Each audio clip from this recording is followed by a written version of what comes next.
बोला प्रेम से बखोरापुर वाली काली माई की।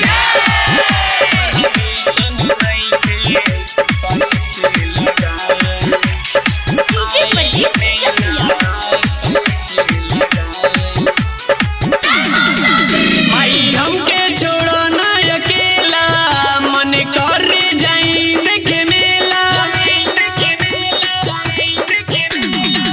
माई हमके न छोड़ो अकेला, मन कर जाई देखे मेला।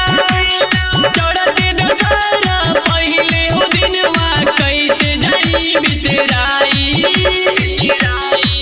परमिशन नइखे कैसे लगाई, ए माई मेला कैसे लगाई।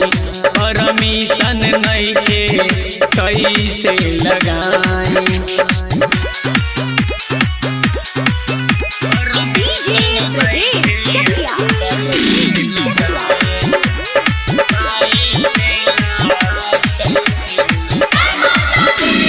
सबे तैयार बाड़े हो, लॉकडाउन बेकार बाड़े हो।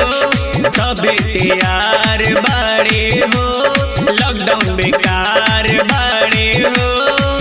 नौमी में मनवा झूमेला, पंडाल गगन के चूमेला। रोज रोज बजरा गाई माई, चाहिए अलग जगाई। परमिशन नइखे कैसे लगाई, ए माई मेला कैसे लगाई। परमिशन नइखे कैसे लगाई।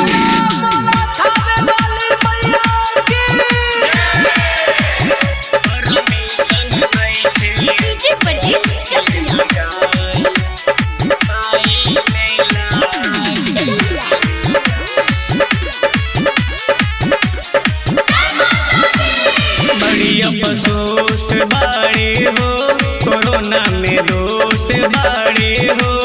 बड़ी अफसोस बाड़े हो, कोरोना में दोष बाड़े हो। माइये से सजल संसार बा, माई लोगवा मुलत बेकार बा। बाबरा के साथे पियावा तपसिया, मेला नौमी न भुलाई। परमिशन नइखे कैसे लगाई, ए माई मेला कैसे लगाई।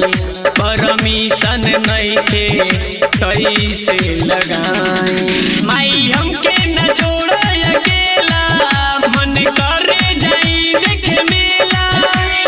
चढ़ते दशहरा पहिले हो दिनवा, कैसे जाई बिसराई।